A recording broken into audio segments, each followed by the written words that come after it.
Ce qui me paraît important, c'est qu'on n'ait pas parlé que de sécurité. Évidemment, la sécurité, la délinquance, suite aux 2 assassinats à Marseille et à La Ciotat, mais surtout parce que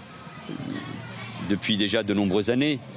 le nombre de règlements de compte liés au trafic de drogue est insupportable, même si par le passé, Marseille a déjà connu des épisodes sanglants. Mais ce qui me paraît important, c'est qu'on n'ait pas parlé que de sécurité. On a parlé évidemment sécurité, l'engagement de la mairie renouvelé avec la police municipale et la vidéoprotection, l'engagement de l'État de poursuivre des efforts, 250 policiers et gendarmes déjà sur le terrain depuis